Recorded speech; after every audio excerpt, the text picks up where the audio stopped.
UPSC का एक और प्रश्न लेकर मैं आया हूँ। और देखिए, यहाँ पर मैं आप लोगों से ये कहना चाहेंगे कि जो आईएएस अधिकारी होते हैं, आईएएस के जो प्रिपरेशन करते हैं, उनका मुख्य काम होता है पॉलिसी मेकिंग करना। तो अब देखिए, सोशल मीडिया पर आना मेरा कोई वो नहीं था। मैं इतना आदमी है जो एग्ज़ाम तैयारी करके निकाल लेगा। लेकिन मैं सोशल मीडिया पर इसलिए आया कि सोशल मीडिया का निर्माण सिर्फ नाचने के लिए, गाने के लिए नहीं किया गया है। यही कोई महान कार्य नहीं है, ठीक है। यह सोशल मीडिया जो मैं अब जिसके लिए कर रहा हूँ, शिक्षित वर्ग के लिए कर रहा हूँ। यहाँ पर देख रहा हूँ कि सोशल मीडिया पर आकर आप लोग पूरा भोजपुरी, बिहार, सभी देश देश को बदनाम करके रख दिए हैं।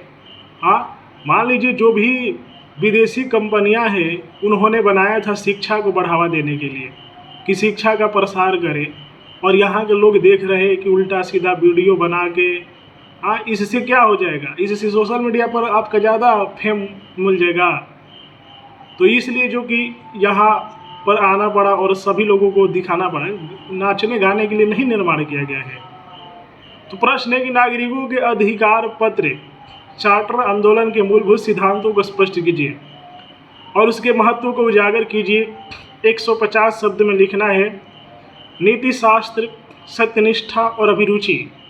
नहीं, हमारा सोशल मीडिया से कोई मतलब नहीं है, लेकिन अपनी संस्कृति को बचाना हमारा मुख्य कार्य है।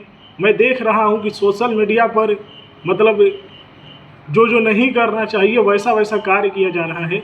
इसीलिए सोशल मीडिया मतलब हाथ में आप लोगों को एक इंस्टाग्राम, फेसबुक का, यूट्यूब मिल गया है तो कुछ भी मतलब पेश कर देना है। अरे कुछ अपने गांव के, घर के जो शर्म है उसे बचा के रखना चाहिए। नागरिक चार्टर की अवधारणा पहली बार वर्ष 1991 में जॉन मेजर की सरकार द्वारा एक राष्ट्रीय कार्यक्रम के रूप में यूनाइटेड किंगडम में व्यक्त और कार्यान्वित की गई थी। इसका मुख्य उद्देश्य देश के लोगों के लिए सार्वजनिक सेवाओं की गुणवत्ता में लगातार सुधार करना था, ताकि ये सेवाएं नागरिकों की आवश्यकताओं के प्रति समझदार और उत्तरदायी हो। नागरिक चार्टर सेवा के मानकों के विषय में एक संगठन द्वारा की गई प्रतिबद्धताओं का एक समूह है जो इसे वितरित करता है। मूल रूप से तैयार किए गए नागरिकों चार्टर आंदोलन के 6 सिद्धांतों में सम्मिलित है। पहले भारत की संस्कृति थी कि भारत की महिलाओं का चेहरा नहीं देखने को मिलता था, और आज एक यूट्यूब, फेसबुक पर कुछ पैसों के लिए लोगों ने जो नहीं करना चाहिए था वो सोशल मीडिया पर कर रहे हैं। कितना देता होगा डॉलर पर सब बिक गए हैं। अरे इस पर एजुकेशन के लिए बनाए होंगे। जो मार्क जकरबर्ग सर है ना, चाहे जो यूट्यूब निर्माण करता है, वो नाचने गाने के लिए नहीं बनाए थे। वो खुद नहीं नाचा करते हैं, वो खुद बीटेक किए हुए हैं, एमटेक किए हुए हैं, उनका इन्वेंशन है। तो दूसरों की बनाई हुई चीज़ों को जाकर इतना बिगाड़ दे रहे हैं। कुछ तो खुद से, अपने से कुछ नहीं होता है। नाचना ही इनका सबसे बड़ा संस्कृति है। नाच की कितना पैसा लोग कमा लेगा। इसलिए आया हूँ सोशल मीडिया पर। गुणवत्ता, सेवाओं की गुणवत्ता में सुधार, विकल्प, जहाँ भी संभव हो नागरिकों को विकल्प, मानक निर्दिष्ट करते हैं कि क्या अपेक्षाएं हैं। यदि मानक पूरे नहीं किए हुए तो कैसे कार्य करें। मान, करदाता के पैसे के लिए जवाबदेही, व्यक्ति और संगठनों के प्रति जवाबदेही होनी चाहिए। पारगम्य नियम, प्रक्रिया, योजनाएं, शिकायतें पारदर्शी होनी चाहिए। जानते हैं विदेश के लोग इंडिया के लोगों पर हंसते हैं, मजाक बनाते हैं, गालियां देते हैं। क्यों? क्योंकि इंडिया के लोगों की हरकतों की वजह से।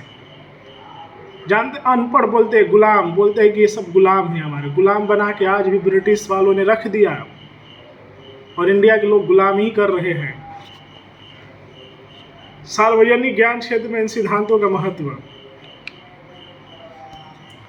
यह प्रशासन को जवाबदेह और नागरिकों के अनुकूल बनाता है।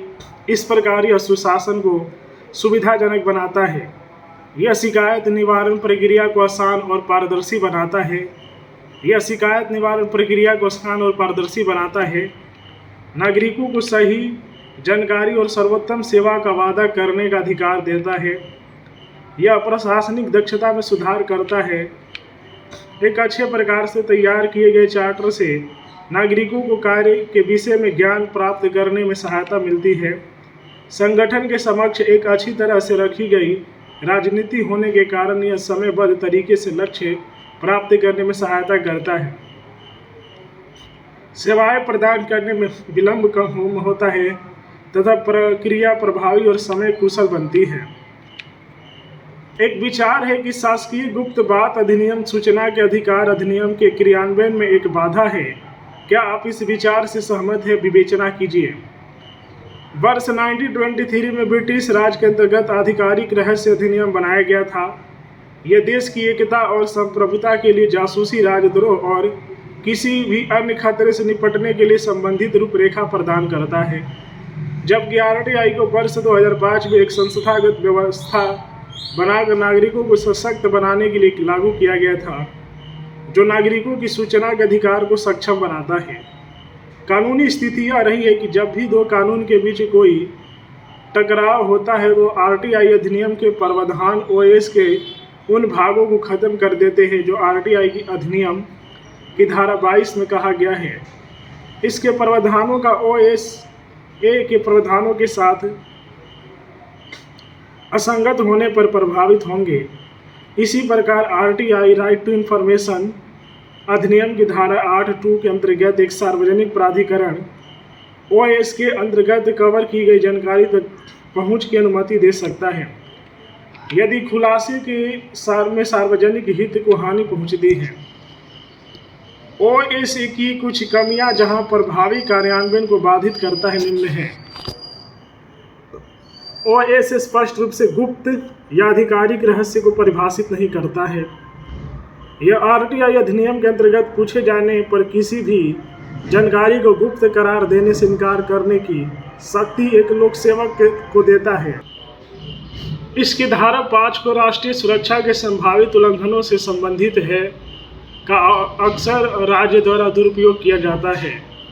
वर्ष 2009 में दिल्ली उच्च न्यायालय ने फैसला सुनाया कि सरकार द्वारा गुप्त रूप से लेबल किए गए दस्तावेज को प्रकाशित करना प्रकाशक को उत्तरदायी नहीं बनाना होगा।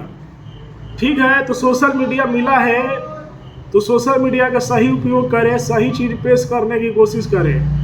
हाँ, पूरा समाज तो लोग हंस रहा है सोशल मीडिया जितना लोग बनाया हुआ है। पढ़ाई करें, पढ़ाई, वीडियो को लाइक करें, शेयर करें। नहीं पढ़ने आ रहा है, नहीं पढ़ाई समझ में आ रहा है, मेरे YouTube चैनल को सब्सक्राइब करें, मैं पढ़ने सिखा दूंगा।